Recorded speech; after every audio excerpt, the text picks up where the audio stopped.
Welcome to the Big Screen Symposium podcast. This session is from the Big Screen Symposium held in Auckland on the 4th and 5th of December 2020. In this panel discussion, writer and director Becs Arahanga, producer Piripi Curtis, and kaikōkiri Kaupapa at Whakaata Māori, content commissioner at Māori Television, Lanita Ririnui, explore ideas and methods for Tikanga Māori to be incorporated into the creation of screen work, from the development of the idea through to funding, production, distribution, and audience engagement. They share their own transformative experiences and discuss future ways to tell stories with tikanga-led values and processes. This panel is moderated by producer Kay Ellmers. Before we sort of get into some of the hows around Indigenising the workflow, I just sort of introduce each of our panellists with these very impressive bios that I've been given and get them to tell us a little bit more about themselves and why they're here and why they think this take is important. So I'm going to start with you, Becs. I've got your bio here. So this is Becs Arahanga. Becs has burst onto the film and television scene with 3 films in 2 years. With an instinctual knack for story, comedy, and a strong understanding for the human condition, Becs recently co-directed and wrote multi-award-winning feature film Vai and short film Hinekura, which won the Audience Choice and Civics Award at the New Zealand International Film Festival in 2019. Her first short film, Laundry, about a mother struggling to have a sex life while raising children, was selected as part of the New Zealand's Best at the International Film Festival in 2016 and nominated for 4 awards. Becs was recently presented with the Sparta New Filmmaker of the Year award and have several exciting projects in development, including a comedy drama series which has been selected for the Script to Screen Bootcamp. So Becs, anything more that you would like to say about yourself and how te take, how tēnei take ki a koe? Kia ora koutou, inga mana, inga reo, inga ka rangaranga tangamaha, no reira tēnera tātou katoa. Ko te upoko o Tahimata te Moka, ko o Kanata Awa, ko Urua te Waka, ko Kaitahu, ko Ngati Raukawa, ko Waitaha o ki iwi, ko Katimaku te Hapu, ko Becs Arahanga hau. Kia ora everyone. I've been thinking quite a lot about this take and sort of how to, the whole concept of indigenising the workflow. And I thought about how my daughter Kenzie, who's 22, picked me up from work a couple of months ago, and we went to the pub and had a couple of drinks. And we were talking about this exact thing. And during that conversation, she said to me, imagine how the world would see us and how we would see us if we had been able to tell our stories from the beginning. And I thought, holy hecka, my wise daughter, thank you. Because actually currently the system that we operate under has controlled the workflow and which also means the Indigenous story. So I feel like, yes, there needs to be a conversation about Indigenising the workflow, but I think there's a systemic thing that needs to be a conversation as well, because it comes from the top and it's got to be, within te tiriti, with an actual partnership, and that has to be, budget control and creative control and just partnership, like actual partnership. Stuff has released this week. They've done an internal audit and they've come out with, we are sorry for how we've continued to portray Māori in the media. And there is a bias that is through, we feel it all the time. It becomes part of our culture. Oh, there's something Tory as. What does that mean? It's all half-assed. Or, you're running on Māori time. We can't be on time for things. But it's removing any of the tikanga around who we are. So it made me think about Eri Hapiti Ramsden, who was a beautiful educator, kaitahu woman, and she's also Pete Bridges' mum. And I remember, she's done so much kind of educational work around changing the narrative around how we're seen. And when Warriors came out, I think it was when Warriors came out, and she said that beautiful quote, once we're warriors, well, once we're gardeners, once we're astronomers, once we're philosophers, once we're lovers. And actually, if we're not at the table from the beginning, then all of those beautiful layers are not in our stories. And I thought about, I just saw Matariki Bennett on the weekend and her beautiful rōpū, Ngāhine Pū Kōrero, and they spoke at Black Lives Matter as well. And so I filmed them doing their slam poetry, and I bawled my eyes out because it was powerful. And I posted it on social media, and then I went and talked to these girls afterwards, and I said, my boys at Hatupawata School, I want to get you down and do a workshop. They're like, yes, love to. And when I got home, my son, Maitarangi, who's 14 and goes to Hatupara, was home. And I said, oh, son, check this out. And he goes, oh, I already saw it on your social media. And he didn't have the words. He was just like, oh, man. And then it's like, tupuna. And then they're like, no, grandparents. I was like, bam. And I knew he was so emotionally moved, but he didn't have the maturity to work out why he felt the way he felt. He just felt moved, and he felt it was powerful, and he felt seen, and he felt sad, and he felt all those things. And so I just have to say, when we're putting content out there, all of us in this room have a level of education and intelligence and maturity and storytelling ability. I'm talking about these rangatahi who see themselves on screen under someone else's point of view, not ours, and when they're still trying to find who they are. And actually, that's what we need to remember at every single level. And I'm not even talking about the wairua. Like, you can start bringing in the wairua level. Actually, that's the stuff that needs to be at the table from the beginning. So I really, really hope that, from the industry, from the top down, from the funders and the commissioners, that actually that internal audit's going on about what you're gatekeeping and what you're allowing through, and actually, how this process is going down. Oh, kia ora, Becs. Yes. And it's really interesting that you brought up the stuff apology this week as well, because it's really great that in a lot of these forums that we come to, we do a lot about celebrating about how representation can uplift people and, how great it is to tell stories and the empowerment. But I think also we mustn't forget the power also to do great harm. And I think the media in New Zealand has done great harm. And, that time of reckoning, it's not just in the news media, it's across many other places. So, yes, we want to turn that dial and be the uplifting side, but I think it is important to redress, the damage that has been done that we're also now needing to undo. So, let's find out what Piripi's going to do about it. Piripi, I'm going to read your impressive bio now. So, Piripi Curtis is a well-respected film and television producer with a passion for Indigenous storytelling. He's the Managing Director of Hikoi New Zealand Limited, which has produced Hunting Aotearoa, Kai Safari, Nanakia and Harakuri. Film credits include Tits on a Bull, an award-winning short, Ahi Ka, Meke, which qualified for a number of international film festivals, Elevation, Ka Puta Ko Au, Ara Maru Maru, Mare Kura and Māori Time. When do you have time for all of this, Piripi? He also co-directed I Too for this year's Native Slam. Piripi is an active member of the Steambox Film Collective and one of the directors of the Rotorua Indigenous Film Festival, which runs in Rotorua. He sits on the board of directors for Waiariki Film Studio, the board of Ngā Whakaata, and has recently stepped down from the board of Film Bay of Plenty, which was set up to promote the area to the film and television industry. So apart from needing a cup of tea and a lie down, Piripi is also associate producer of Vegas, which is being filmed in Rotorua at the moment. Vegas is a Māori story written by Māori, directed by Māori, and co-produced by Māori. And I've no doubt we're going to hear a lot more about that model and how that's working. But before we really get into those hows in terms of what you're doing, I guess same with from Becs. What's the why? Like, why do we need to indigenise the workflow in the screen industry? Kia ora tātou. Tūtahi ko matawhaura te maunga, ko te roto i te ki te aihinga te moana, ko rāke au te tūpuna whare, ko Ngāti Rongo mai te iwi, ko te aroa te waka. So I live and work in Rotorua, and our Steambox Film Collective I'm part of has been on this journey of telling our stories. Just a little brief background, I was a school teacher. I was a fully registered teacher for about 23 years. And part of my journey during the teaching is that I would end up with all the kids that were hard to deal with for most other teachers. So I had a lot of Māori boys, and one of the struggles I had back then, and one of my motivations about what I'm doing here in this industry is that when I would look around for these boys to look to someone to mentor, who could they grab hold of? Who were the people that they could say, you could be that person, you could be that person, or you could do that? There was nothing. There was no Māoris in the media, there was no positive stories, there was just a lot of negative stories.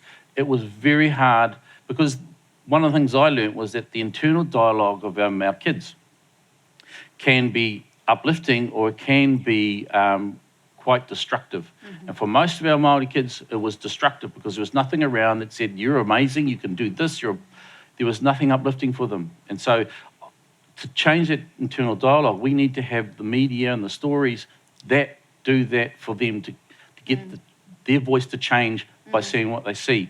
And so I've come to this industry with quite a passion to tell uplifting, positive stories. My Hunting Aotearoa show is about positive Māori men who had a hell of a time in our industry. Think about all the films where we got Māori men. It's not good. And so men who take young boys hunting and do really awesome things with them, that's the sort of thing that really interests me. And so indigenising our workforce, our workflow is really important because we get rid of the stigma that Māori men are angry and change that whole thing of how we are and who we are. And so for me, I'm currently on this project called Vegas with Greenstone TV. I'm having an awesome time. I am loving every bit of it. And we have, I think we must have assembled the largest Māori crew I've ever been a part of. And there's about 60 of us. And I think 60 to 70% are Māori working on this from every level on it. This is the first time I think in the TVNZ drama where we've got Māori in the producing team. We've got Māori in HODs all over the place. We've got Māori working and in the cast. I think we get to number 14 in the cast before we move away from Māori actors. It's everything about this project is everything I think this subject is about because we, as a Steambox Film Collective, we've got into a relationship with Greenstone TV. And our, remit was we want an authentic relationship. And that meant everything that we do, from how the story gets written, how the story gets cut, how the story gets made, filmed, lit, how the makeup goes on, everything that we do has a Māori lens on it. And I think that's, for us, is changing the way in which we own our stuff. We own the stories. The writer wrote this amazing script. He wrote it. We've contributed, and we deal with Māori concepts in our Māori way, because just even the concepts of tapu and noa have never been dealt with properly, I don't think, in this drama space. So just dealing with those things for us is quite natural, but it's quite new to a lot of people. So I won't go on too much. I'll just... We'll get much more into it, I'm sure. I'm really looking forward to it. Thanks, Piripi. But we'll turn to introduce our final panellists. Lanita Ririnui has a long career in factual TV programming and is currently the kaikōkiri kaupapa, or content commissioner, at Māori Television. So she's wearing a Māori television hat to some extent. 50-50. Today. Right. I'll be mindful on my kōrero. Yeah. Right. So Lanita's worked as a director on various productions, including Haka Global, Marae DIY, Tātai Hono, Good Morning, and My Time. Lanita was the producer, live studio and field director of lifestyle, entertainment and event programs Code, Waitangi Day, Aotearoa Reggae All-Stars, Bromasters, Kani Kani Mai, Mā Tātou, and Waiata Māori Music Awards. She's the founding director of her company Through the Fire Limited, which was the creator of Poi 360, which I believe was one of the first interactive docos First funded. Indigenous interactive documentary site on the Poi. Yeah. Awesome. And also co-produced and directed web series Poi Hopes and Dreams and 360 short films Fangirl and Poi Poia. So, Lanita, a little bit more ko waikoe, how hapte take? Kia ora kei.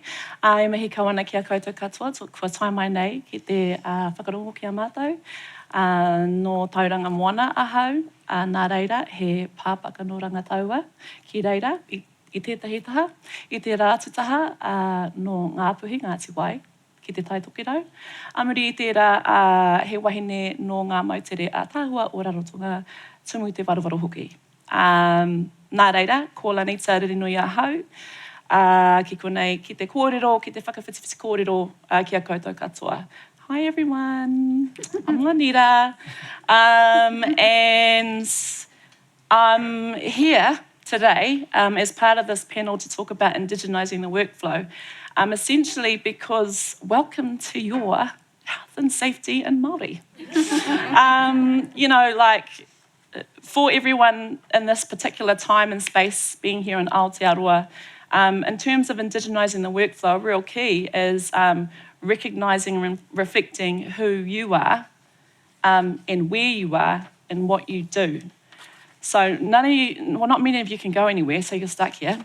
So all it is really just taking time to acknowledge where we are and what stories we're all telling while we're here and how we're engaging with the places that we travel and the people that we work with. So for me, I grew up in Tauranga. My whānau were integral in education movements in terms of kohanga reo in Tauranga. And kura kaupapa, I missed those key phases of education, but I was there as part of our whānau to support my brother and sister to come through those movements. So, I mean, the way I saw the world was very, very particular in aligning with the progression of te reo and tikanga Māori in Aotearoa, but I just thought that was just what everybody did. So I got quite a shock when I came to Auckland and caught a bus to Manukau, and the lady went, "Where?" I went, "Oh, I don't know how to say it." And then they said, "Oh, Manukau, you're going to have to really learn how to say that word." And I just went, Because also being a daughter of a Ngāpuhi Cook Island woman, if any of you know any of that mix, the biggest fear I had in the world was that woman. So, so she shaped the world for me of just, hey, this is what you are, this is what you do. So I never really had any question around that. And it wasn't till I came into the world, and particularly in this industry, I didn't care about TV, I didn't care about making stories about here, but stories were an essential part of how we lived in general. This was just another way of documenting them.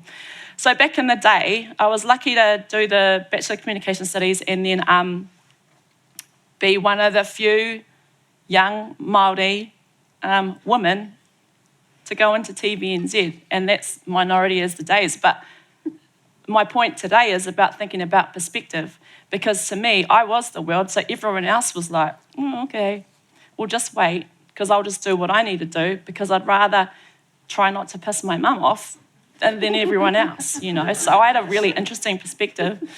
And then now having brought two kids up, so they're rangatahi, I have a 20-year-old now working at Māori Television, and I have a 16-year-old who came through kohanga and kura and actually has a whole nother perspective of how the world looks to her.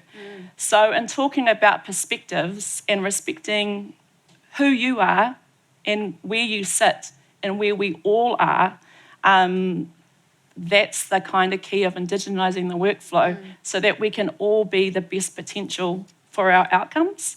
Because it's just sometimes you see things and people have experiences and you're like, man, you just missed the beauty there. We could have shown you all these things that you didn't know, but kia ora, yep, that's cool content. It's literally that. So that's what indigenising the workflow is for me in coming to this session. Kia ora, Lanita, and it speaks to that thing of why Māori need to be at the table right from the beginning and in everything you do, because it's just inherent, right? The lens that is brought and the position that you're looking from, the view that you see depends where you're looking from. Yeah, and so I think there's a word that's used a lot called authenticity, but it's very, very different for us because it's ancestry.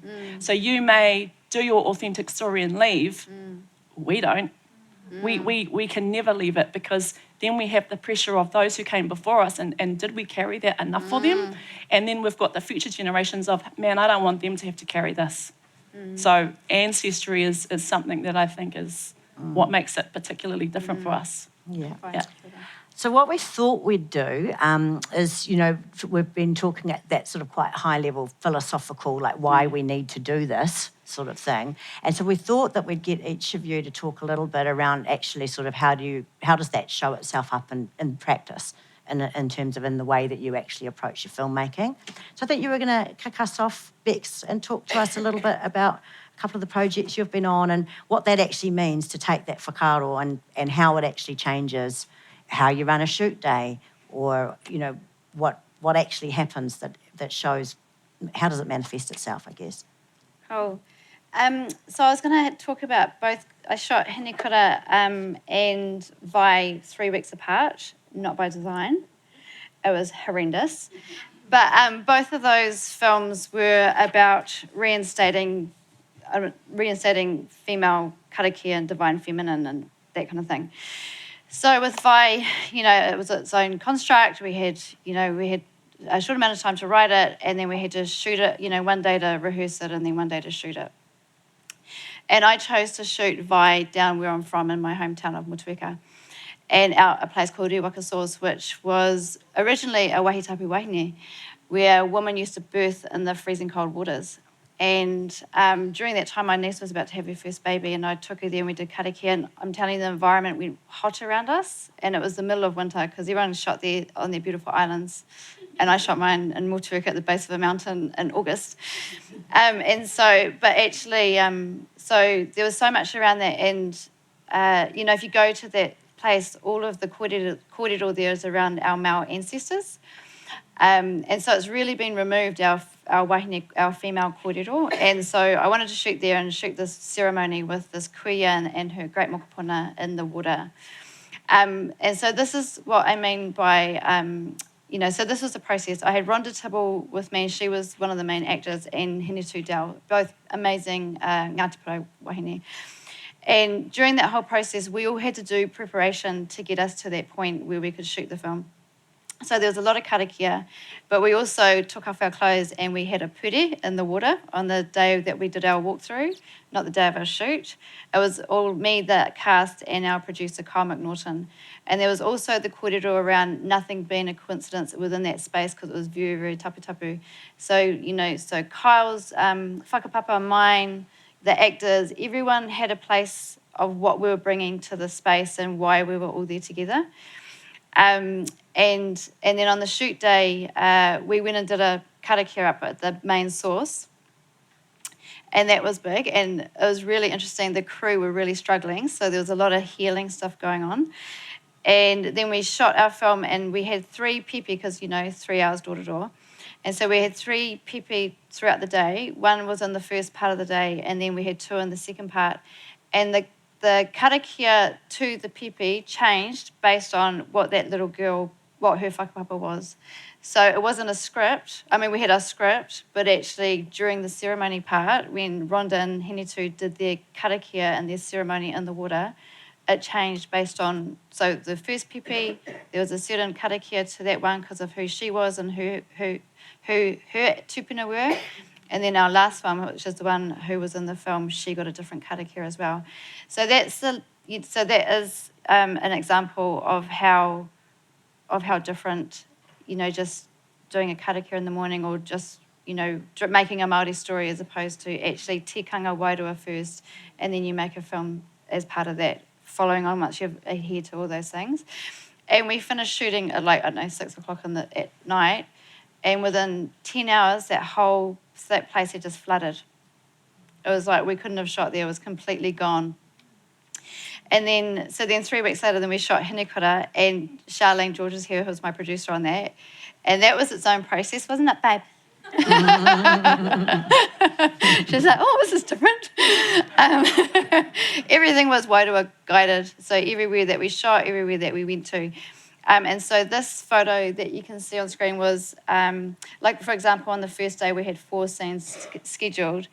We shot 1 scene because it rained like you wouldn't believe. People were comparing it to Helm's Deep. Like, there was mud up to here. It was dangerous. We're on this side of a hill. We had to try and put ropes on and get down. It was just like, what? You know, and Charlene was just going, it's so bad. And I was like, the ancestors told me to come here. But so this photo was on the very, very last day of our shoot, and that was the very last scene, and that was the ceremony scene. And we went, and so Lara helped us to find this location. So we went through the iwi at all times, made sure that we got everyone's support. And so went to go and shoot it at this place I found, and it had caved in. And so I was like, it's okay, it's down the other end. And we walked down the other end, and there was this beautiful cave that we shot in. And it was like a vagina.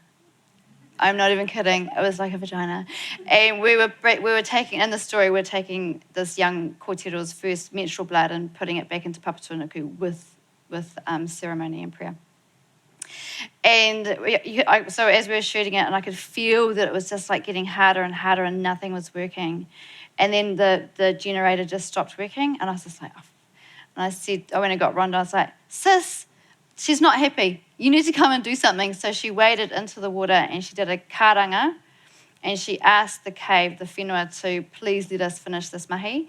And as soon as her karanga finished, and I'm talking like microsecond, the generator started working again, and the lights went, and everyone just went, okay, let's get this done and get the fuck out of here. So that's, I think if we're talking about indigenising the workflow, it is really about bringing in all the layers and making sure that we are honouring every aspect of Wairua, Tikanga, and Te Ao Māori. And then when we've done that, we will get supported in telling our stories, but it will also have the layers that it deserves and the richness that it deserves to be told. And also, it comes back to what Lanita was saying about health and safety. You know, we've had such a focus on that in other aspects of the industry in recent years, and that spiritual safety, the tikanga safety of being able to do it. And, you know, I can hear a line producer or a production manager right now thinking, how many crew hours are we going to lose doing all of that, you know? But that's when it comes back to funding, right? Because we've actually then got to make space and budgets as well to actually be able to do that. Yeah. Who wants to go next? Talking about some practical examples. Piripi. Okay, so some of the things that we're doing with our production Vegas in terms of indigenising. One of the things we've recognised in our show, there are some suicide moments, and we realised after the very first one, because I'm new to the big size production, that one of our characters had to put a gun to his head. And I remember him coming out of the car shaking, going, shit, I've never done that before. And he was shaking, and I went, duh. So we've now instigated a policy of when we deal with anything to do with suicide moments or scenes or the act of suicide, we will actually have a karakia to allow the actors to go to that space. And I kind of relate it more to the fact that when our warriors went off to fight, there was a tohi, a pure, there was a process on which they were prepared for battle, and they had to, it allowed them to go into a very tapu place. And once they finished fighting, if they came back, they didn't go and meet anybody, they came straight back to that same place, and we would do that ritual again to take them out. It's also another way in which we dealt with PTSD for our warriors, is through this ritualisation of that. So when an actor has to go into the space of suicide, they're not pretending, they have to find something inside to actually bring out some darkness. And that, in its same sense that a warrior goes to battle, they go into a tapu space, it's the same for our actors when they go into that space. So we now have a karakia, we ask people don't eat and drink on set while we do that. And while we get through that moment, then we all stand around, we do the karakia again to get them out, and we allow them to be in that space uninhibited and supported. And it also reminds me of the story that Nancy Brunning talked about when she was filming a scene, a tangi scene at a marae, and there was a coffin there, and they had the young actor lying down and had everybody there in the set, and it was full of a lot of people who had never been in a tangi, and the director called action. And she said, all I knew to do was do what I do when I'm in a tangi. And she tangied and wailed. The boy sat bolt upright, freaked out. Crew were upset left, right and centre, and the whole thing turned into quite a bit of a mess. And Nancy said, no one thought to make it safe for me, for the boy, for anybody else who actually doesn't know this process. And so I think it's really important that we understand the process of wairua, which we're talking about, because acting is not pretending. Acting is bringing stuff out for me. And so it's like you're dealing at the Wairua realm, even though you're being paid to do that, you move into that realm, we need to protect our people. So that's one of the things that we're doing. The other thing that we have instigated is stunt kai. Now, stunt kai sounds a bit strange, but one of our characters is we takahi her, the mana of this particular character. And so we, in the Māori world, tapu and noa common are the two opposite forces. And food is related with noa, kai. So that's why when you go to Vapohiri, we know food on the marae, we have the speeches, we have the hongi, then we go and eat. It takes the tapu away from you, eating, and that's why you come out of an urupa, we wash our hands with water because water takes the tapu off you. So when food is rubbed into someone's head, you are taking the tapu right off their head. Now that for us is a huge transgression, but it was used to signify status or lowering of status, and it's not a pleasant thing, and it's an unhealthy thing for us to happen. So for this character, our thing is we've had to create some stunt kai that is something that looks and feels like food, but we found something that's soap-based.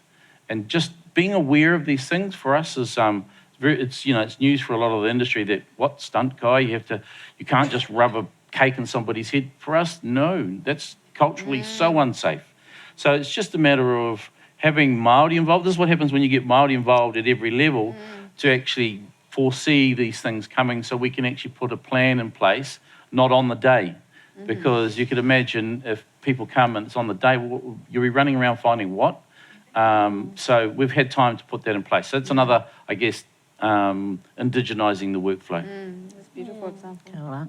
Do you think there's ever, have you encountered, probably not on Vegas, but a resistance perhaps? You know, we hear it in other spheres of people who aren't Māori who object to having Tikanga Māori imposed upon them.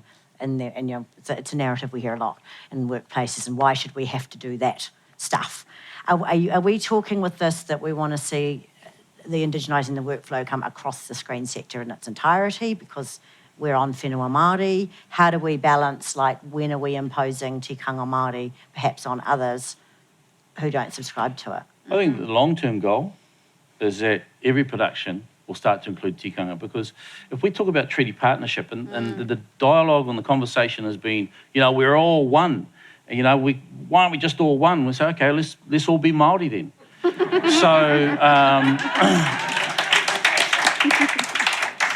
So that conversation around if there's no Māori on set and there's not a Māori story, but that whole thing of, well, actually, if we want to be really true to that I guess the signing of the treaty, our people signed with the belief that we would be one.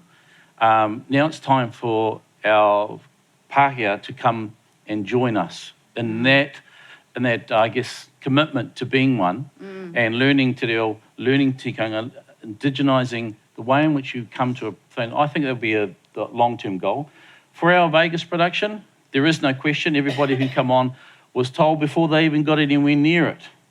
This is part of what we're doing. It is a Māori production, and are you on board? Because part of being a Māori production is also we're building capacity, so you're going to teach. You're also going to help bring up others as well. Choice. You're not going to just come and do your job and walk away. Yeah. We have a commitment to grow our people. So everybody's come on ours is really committed to it. And in fact, some of our staunchest allies in terms of we've included Māori in everything. We're using Māori for our young kids. You can see there some of our trainees.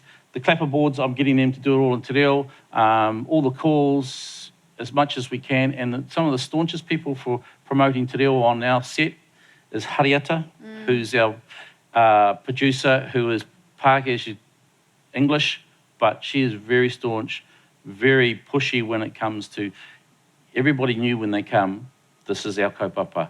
They just need to get on board. So unapologetic, which Lara and I are going, ooh, this is feisty.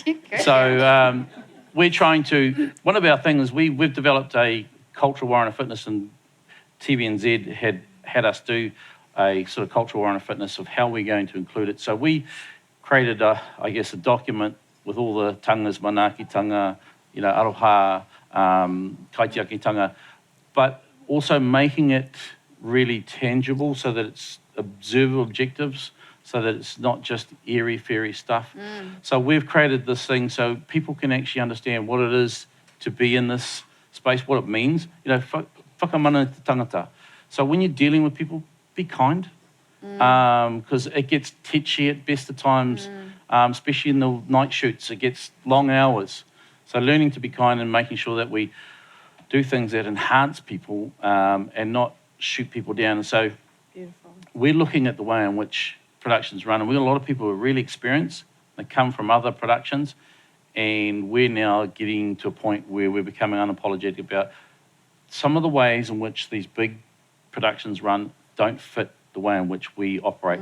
Because production's made for Māori. It's like we've become this big whānau, and being in a big whānau, it's like, this is my job, don't come here and point fingers. We're not into that. We want actually people to actually contribute and help each other. And with all our kids, we've got our kids involved. We did a lot of training. So we did 20 students who came, and we gave them 6 weeks and said, we're accelerating your learning, and we're going to put you into production in 6 weeks' time. Of the 20, we've got 16 fully employed who by week 2 have just turned out to be amazing. The picture there, some of our trainees, nephews and stuff, and they are amazing. They are now fully employable in any production. So overnight, Vegas has doubled the number of Māori in the industry in Rotorua because of these kids have just flown with it. And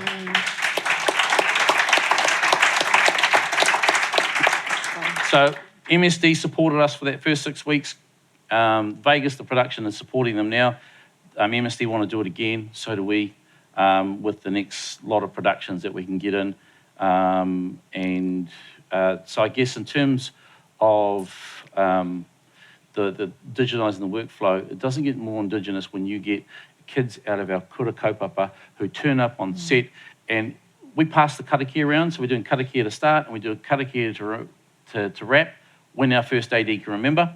But we're taking it softly. It's not about hammering it into people, but it's just bringing everybody on that journey to get used to it. And I guess in terms of the rest of the productions, it's coming, guys.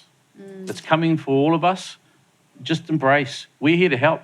We want to help people do this, change the way in which we do it in New Zealand. Don't care about the rest of the world, but you're here on whenua Māori. You're here because of a treaty. You have a responsibility to start thinking about how do you personally grow your awareness, your understanding, even grow your language, even grow your commitment to being, he iwi ko tahi tātou. Kia ora. Kia ora. So, Lanita, do you agree that that aspiration should be to get that cultural warrant of fitness sort of notion just across the board? That's just an expectation across all productions, regardless of whether they're identified as Māori productions or kaupapa Māori programming? Yeah. I think you'll enjoy it. I think for those who have not experienced it, and it is like, connecting with the right people. You can't just dial a Māori and they're going to be the one for you. It doesn't roll like that. But finding the right match, it's like dial a director. Well, do you even know how to do scripted? You're factual. I don't know. There's that concept out there, which really needs to change.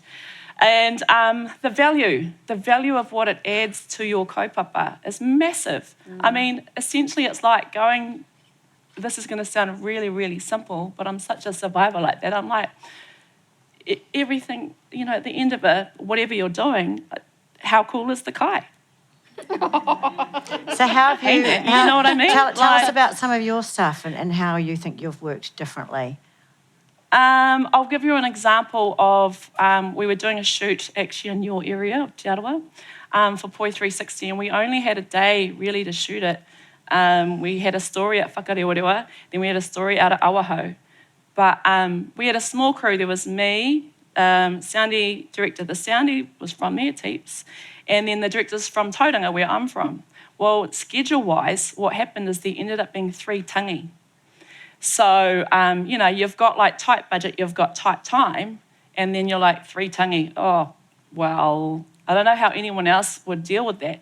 But because we know each other, and felt like an automatic thing when we go, oh, well, okay, because also you've got to be mindful of your talent. We're going to your area, oh, well, the body's coming at this time at Awaho, and we're only available here now because we got to go down to the marae at that time. But it was a very, very easy reschedule just to sit down and go, oh, okay, so when's it happening? All right. Oh, well, we'll just see if they can do it here, sweet. You know, and you've got all these epic ideas of real magic to make. But then when you're presented with things like that, we'll go, you know what? We'll just see what we can do and just go with it. Which it just ended up working out really beautifully in the places that we went, and the timing of light and the timing of rain, and the interaction that we had with the people we were speaking to, because they understood that we were mindful of where they were at and what they had to prepare for in terms of their loved ones. Tipene actually was connected to someone whose tangi it was, so we were mindful about him. And then me and the Kazirangi were connected to another tangi just over the hill in Tauranga. So we were mindful about ourselves, but it's like COVID, where I felt like at Whakaata Māori, we're very good at dealing with, is it trauma? I don't know. We're very good. It's like ringing, it's a call from the marae going, hey, this has happened, and everyone rolling in to do what they need to do. And there's no expectation of what you have to do. There's just a, hey, here's my hand, how about this? And it's a very, very open and organic process. And I think that's because of us as Māori, we deal with that kind of thing well in our lives, and then also actually in the industry. There's a lot of trauma around here. Well, do you think it's also because so many crew and all of us that work together on Kaupapa Māori, it is because it's about the kaupapa. Yeah. So it's so often you're working with people where it's not just a gig. So they're not going to have a hissy that you're going to have a cancellation day or something. There's actually that. Well, we didn't cancel. It just all worked out for us. But when people are accommodating more because they're literally all on that kaupapa together. Yeah, and it is that mindfulness of, oh, we'll just cancel and not worry about your crew. Just we'll cancel you and get someone else, and it wasn't like that. And I think that's part of the thing that we do to take care of each other. That's a little bit extra. Perhaps other crews out there have that kind of thing, but I have only really found it in Kaupapa Māori, or maybe some of our Pacifica kaupapa, where that mindfulness is a bit more there. Yeah. Worrying about everybody in that sense. Yeah. We've got some questions starting to come in through this Flash app here. There's actually a couple here that are in a very similar lane, sort of around how do we make sure that doing this, and whether if it's going to be instituted, particularly I guess in any kind of formal process of a cultural strategy or warrant of fitness, how do we avoid that becoming tokenistic and box ticking? This is a question, an anonymous question. If you would like to identify and extrapolate more. So that's just a good point, I think, from the audience. What's the... To stop it from being tokenistic? Yeah. I think it's that normalising thing. I think probably however many decades ago when they brought in stunt coordinating, when that got brought in, people go, oh, no, I'm not going to get any, proper stunts and stuff. And then now if you've got anything, it's like, oh, we've got to get the stunt coordinator in. And it's the same with the intimacy stuff that's coming through now. It's like, oh, but then I want the reactions between the two actors. I was like, fuck off, dude. And actually more and more now, I will not do your Hoover, but more and more now. Judy. Probably. It's like, okay, we've got these scenes coming. Actually we've got to bring in an intimacy coordinator. So actually at the beginning of stuff when it's getting implemented, people are going to have hoolies all the time. This country is racist, man. If you just look at any news, anything, and you look at the comments from Middle New Zealand, it is a racist country. And so that's, once again, it's got to go back to the heads. It's got to go back to these, kia ora. It's got to go back to these, the production companies doing the internal audits, the commissioners, the funders, everyone do their internal audits, and then that's just what's implemented, and that's what you've got. Well, because we were talking earlier around the fine line between having that or making it a way in which companies that aren't Māori owned can access those funding strands. and giving them, how do we not have it a pathway where it's just providing the mechanisms by which non-Māori companies can access Rautaki Māori funding. It needs to not be You've had signed some off. strong opinions, some Piripi. good Piripi. Yeah. So we had a bit of a debate about this because in the past, NZ On Air had the policy of the top three, a writer, director and producer, and of those three, two should be Māori. But if you go back, if NZ On Air was to do the same what Stuff has just done, it would uncover a lot of stuff, a huge amount, when, you've got the likes of Police 10-7 being classified as Rautaki funding. But that doesn't work. That clearly does not work. So the thing that we were talking about is that actually Rautaki funding, if it's designated for Māori funding, it really should be producing, the ownership, and this is about IP integrity, IP ownership. That's what Rautaki funding should be. Now, then we had this conversation of what if someone wants to tell my story of my dad and his Māori, or my ancestor, it's very Māori, but I like this Pākehā, and he can go and get all this money and he can make it actually happen and we'll get good production values. Why can't he just go and tell a story? And I think the argument is they can go and tell the story, they just can't access the Rautaki funding if we're going to be committed to what Rautaki's intention and purpose is to have Māori tell our stories, not companies with consultants. I feel like that era, that's an era that's gone, hopefully. But I think there'll still be remnants pop up now and then, but that day of let's put people's name down and they disappear from the actual production, that's happened a lot. So getting Māori to own, I think, is really where we should be heading. And this is, I guess, where our funding agencies should start re-looking at as part of the kaupapa. Yes? What if you don't want to run a company? What if you're a creative and you want to be a creator? You don't necessarily want to be a businessman. I think that's one of the... Do you still own the IP? Well, yeah, but I guess that... Okay, that's... Yeah. Because if it's your story and you brought it to the table, but then the Pākehā producer gets all the rights to it... some production companies are internationally owned, Pākehā companies, but they have Indigenous units and they have Māori producers within that, but they may not necessarily own that company. I think those are sticky issues. Sorry.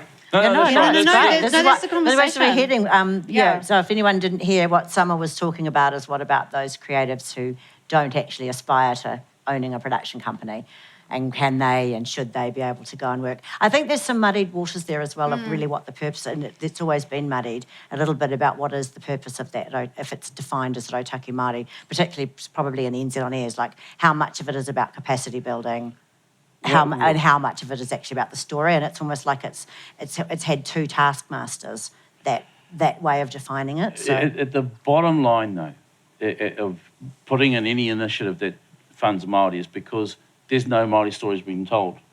And if you just look at our history in terms of New Zealand drama, how many Māori dramas have there been on TV?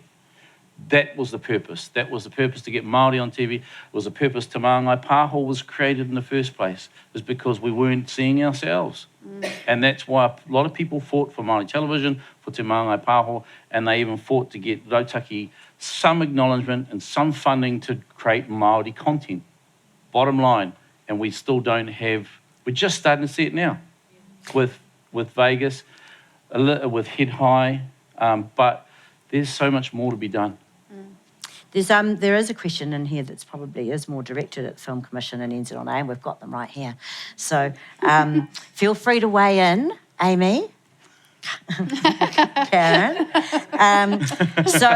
The question, it's not my question, from the audience, and for the panel, of course, do you feel that New Zealand Film Commission and NZ On Air are doing enough to work alongside and promote these ways of working, as in more Indigenous ways of working? And what, if not, how can we help them to do more and better? I mean, I know I spoke just before around funding, inevitably allowing in the budget, money to be able to work like that. Any other advice for Film Commission and NZ On Air? And they can feel free to... It's a funny one. I sit here with, as a practitioner, but also as a commissioner, in a smaller way, just because once I understand that when you get to a different level, you see different things. And so, having to work with funders a lot more closely and the way things work, I have a bit more understanding about the processes and how long things take. So there is a process. Even at the commissioning level, I know at Whakaata Māori, in the year that I've been there, we've really looked at the assessments and the way that we look at projects that come through. And I know in working with Te Māngai Pāho, I believe if they didn't have the budget code specifically for the te reo and tikanga consultant, there would not be that particular consideration, because at the end of the day, we already are underfunded, massively. If I talk about ahi kāroa, that is made at, is it a third? God, that's pitiful. Still made at like a third of the budget of other dramas in New Zealand, but it delivers in terms of what it does for te reo and tikanga Māori massively beyond, also in terms of reflecting rangatahi. Because, they don't even want to watch TV and things like that. We're now cross-platform. And that's a space I came from before I came back to the marae of Whakaata Māori, is understanding that type of reach and that type of way of our future generations and how they want to engage with our stories. So that's probably my feedback on, you can only do so much and everyone works so hard. And we are actually a small capacity for something that has massive value, and people need to recognise the value in that. Until we were valued with a budget code from a funder, it just went, oh yeah. Yeah. Piripi. Well, I think Film Commission have started down the right track. They've appointed Karen. They are Māorifying that institution from the inside out, and all credit to New Zealand Air. They've got Hepi there. But we need to create positions of responsibility for Māori, and these institutions need to have, I guess, a policy where Māori are at the table where decisions get made. And that's the change that needs to come. I think it's the next step in the evolution. I feel like there's a big awakening going on right now by a lot of people, because these conversations we're having now, I think I'd be spat at 10 years ago, 20 years ago, definitely. Yeah. And I don't know what's happened to change it, but I love it. I love where we're going, and I'm putting my hand up to say I'm here to help. If anybody needs help doing this, I'm here to help. And so is Ngāho Whakaari. We've been committing to be advocates for change. So I'm on the board there, and I know that our board want change to happen, and so I know we'll make ourselves available to do that if you need Ngāho Whakaari's help and changing things for the better. And decision-making in that true sense of partnership, right? So we're not talking about Māori come in and get to have an opinion over what project's already been defined as being Māori. We're talking about needing Māori across the entire slate of everything. We're talking about building pathways for Māori right throughout the sector. That's what we're talking about. We can't just have the consultant come in and it be at one point and then not be listened to. You actually need to have them right at the top, right the way through, so that Māori can see a pathway for themselves. Like, why would I come into this industry if I'm only going to be able to achieve at one level? Oh, totally. We need to be able to achieve for our own self-governance, our own self-esteem, we need to be able to build those pathways right the way through the sector in every part, in NZEC, and NZ on air, the whole way through. Otherwise, it's just lip service. And how can the funders help that? Have you got anything you want to weigh in, Karen? Or? Yeah. Sorry, there's no extra mics, but you can have mine if you want. You actually hear a little bit from tomorrow, but this, having Māori drive a rautaki is really important.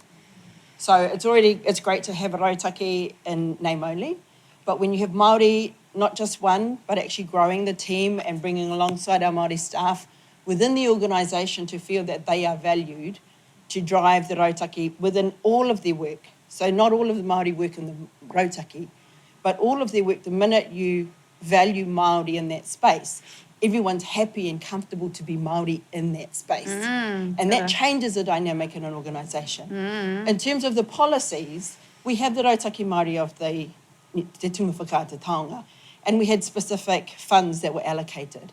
But part of the mahi that we've done has actually to go across all of the funds to ensure that there is Māori consideration. In fact, by doing that, we also then remind that there's Pacifica and Asian and LGBTQI, because if you are true to tangata whenua and tangata tiriti, then actually you acknowledge everybody as being valued for their indigeneity, for their ancestry. And if you value tangata whenua first, then you will value everyone else the same way. The second part for the mahi that we are doing is because I've come from the industry into the Film Commission and also learnt how hard it was to actually make a goddamn film. And something that you don't realise until you make it, that you didn't really know what the hell you were doing. And so when you do that, you go, okay, when I come in, I'm going to be changing so many things. Then you realise, you do that because of that. And then there's a financial accountability to the government. And then there's these things here, and there's international. And you go, shit, there's so much I didn't know. And that's the biggest gap between our whānau moving from TV into film, into what is seen as sort of the epitome and the elite of this industry, is because we didn't know what we didn't know. And a lot of that, what we didn't know, isn't based on our ancestry. It's not based on our value system. So we have to then retrain, and we also then have to help non-Māori to train in being Māori. Kia ora. So these are the things that for Māori units in, whether it's education, whether it's in the Film Commission, that's what we deal with. So one of the things that you'll hear tomorrow, and it's been part of a catch cry of Australia, is nothing about us without us. And so how we're going to reflect that is kia pono kia tika kia ngai tātou te ao Māori.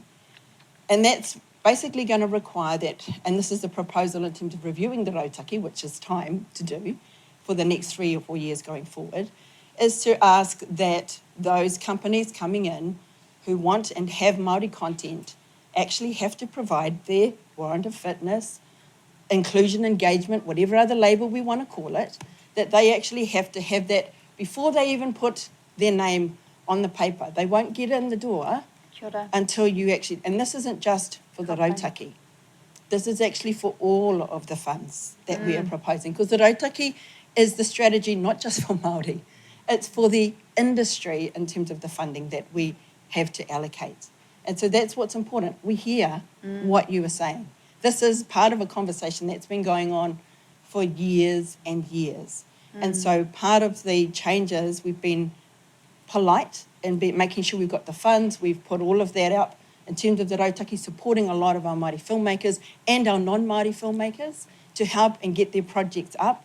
It's been really great to see a lot of the challenges in social media of people saying, no, we don't like this and we don't like that. And that's cool because we're actually used to being challenged.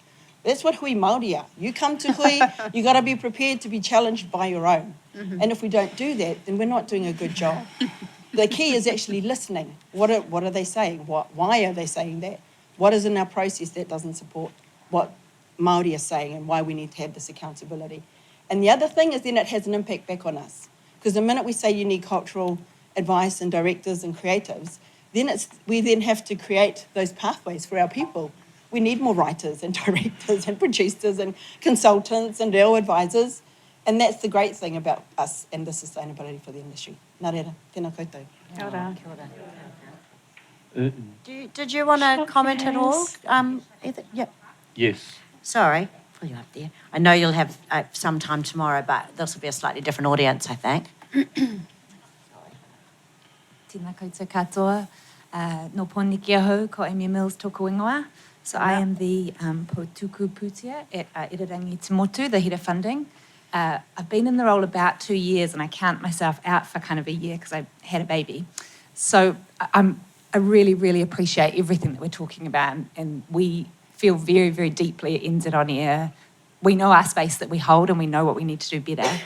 And one of the things I think I've noticed just philosophically, even just in the time that I've been there, is that we talk now about where we understand the money matters and how it needs to flow. And I think previously the conversation was, if we start to reflect where we need to fund and resource this mahi better, we're going to inflate budgets, you make less content, and that feels to me like that's just entirely flipped on its head now, because we are saying where that money goes means these stories are told better and we are reflected, we see ourselves reflected. So we feel a really strong commitment that we need to do more and we need to do better. And I think there's been a little paralysis about how we do that and how we do that right, and the steps you need to take. But it just feels like a sea change in terms of openness about how we can do that. So really appreciate it. And yeah, let's keep talking about all of this. Thanks, Amy. And thanks for all. Thanks for all you're doing. I think, I think there does seem to be a real sense of optimism on this panel. And I mean, I've been at these for more years than I want to admit, coming to these kinds of sessions. And I would say this is probably the most optimistic one. What do you think, Māori Ma? Are we more optimistic than we were before? There's a couple of specific ones I'll get from here. How does the panel feel about Pākehā who feel drawn to tell Māori stories in consultation with Māori? Cultural appropriation has been a big issue and is still an issue, and I don't think it's ever going to go away. My first thing is any Pākehā wants to tell a Māori story. I love the fact that they feel attracted, but the problem is you can't. That's the bottom line. We've had, since the inception of television in New Zealand to now, we've had Pākehā tell Māori stories all over the place. Enough. Really, it's just enough. Take a step back. We may get to a space where Māori get to tell enough stories that we go, actually, we like this perspective. But we're years away from allowing that to happen just yet because we haven't been able to tell our own stories. That's the biggest issue for us. We need to tell our stories. New Zealand need to see us. They need to see and hear our stories from our perspective. We don't even know our history. And then the only history that New Zealand's ever been exposed to is a Pākehā version of our history. We need Māori to tell our stories, our history as well. So all of these things are really important to acknowledge that Māori need a turn. We need a turn, really. I'm going to add to that because it's absolutely true, but also there's not a lot of us. And in general, in the industry, in this particular year for the industry, I've also seen production houses disappear because of COVID. So I'm going to be a realist about this kaupapa and say, yeah, we need to tell our own stories, but we need to all partner together because we all need to share skills. So I know in my own experience, there's some amazing DOPs out there. They ain't Māori, but they get me. When we made Poi 360, the web developer is Swedish, but he got me on a cultural value level from what he had to do when he created a similar type of site for a museum from where he was from. He understood what I meant. So yes, Māori need to tell their own stories so that their voices are there, but we can't do it alone. We need collaboration, and this is part of the sharing and understanding that if you guys are open to really, really joining in the experience and then supporting us in ways we don't know, with skills that we don't currently have, it can be such a beautiful thing, and other things can come out of it because we're still trying to grow capacity this particular year with some production companies just disappearing. It's a real acknowledgement to understand what do we have and all survive together. I mean, I'm very mindful of this COVID situation. We kind of currently have no choice, but I'm all good about it. I feel like it's a force to actually work together and see what we can come up with what we have. And I almost believe that if we didn't have the pandemic and weren't locked here and other people weren't locked out, we would not have had the opportunities that we have to actually all work together. So I'm quite hopeful in the future and what we can all do together. Also mindful, like commissioners across all the networks, can I just tell you, some of them came from Whakaata Māori, they're all Māori. So if we want to talk about how things have changed and reflected, we got brown woman up there, that's one. You got Hepi over there. You got Blake down there, Blake and Sunny. So that has had real impact on why now it's becoming more evident. Yeah, and especially because up until fairly recently, it was really the Yeah. commissioners that were holding the keys to the kingdom. So, you know, in terms of certainly from New Zealand On Air's point of view, if things weren't getting across the line at a network, they were never even going to get across to even try and get funding. So, Bex, what do you think about, is there a space and should there be for Pākehā that want to tell Māori stories? No. We've got 3 minutes to go. Can I, That was a fairly definitive answer. can I just say that it's not to say that Pākehā can't be involved with telling Māori Yeah. stories. Yeah. We've got a really awesome example with Greenstone TV and Steambox Film Collective.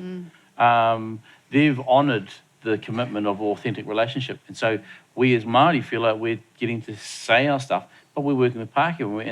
And you know, it's really important that you're not locked out. It's just how do you share the process of power in that storytelling? Yeah. Yeah. Who's Yeah. owning it? Ownership. Yeah. A Māori filmmaker if they wanted to make a production, collaborate with a Māori filmmaker? So, well, what happens? Yeah. So, talk.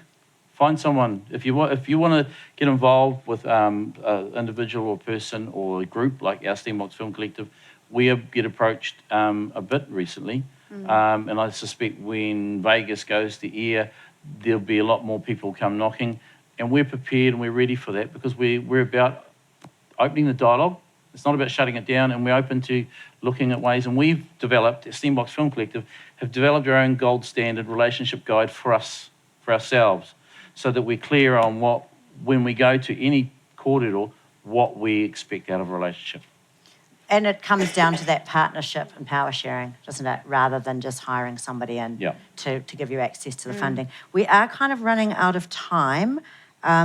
We've got through most of the questions. There's quite a specific tikanga one here that we might just say maybe we'll talk about that at the end of the session. If you've asked a question that didn't get answered, maybe come up and talk to us after because I think we just, it's quite specific.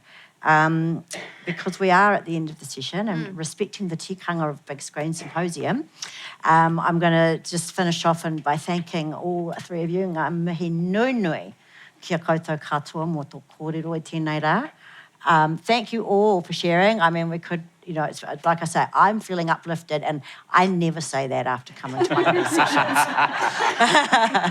So thank you all for bringing a positive spin. And I think I'm going to throw it to Lanita to close us off because, you know, we're at equal opportunities with karakia up here. Yes, let's all leave you with wairua pai. Thanks, Kay, for facilitating this kōrero. You did really well, and we did really well not getting too angry. So we did that at lunch. Could have turned terrible. I didn't mean to be. No, you're right. You're your voice, your planner. Thanks everybody here for coming. It's really, really important to have everyone here. I told half my mates to go somewhere else so they could tell me about the other sessions when I finish. But it's really lovely to have everyone's support and just have everyone here to be involved in the kōrero because that's the most important thing about these things. Thanks Script to Screen for having this session because half the time it's about including this type of kōrero in this type of space. So, a muri I tērā me tū tātou mō te karakia ki te whakakapine.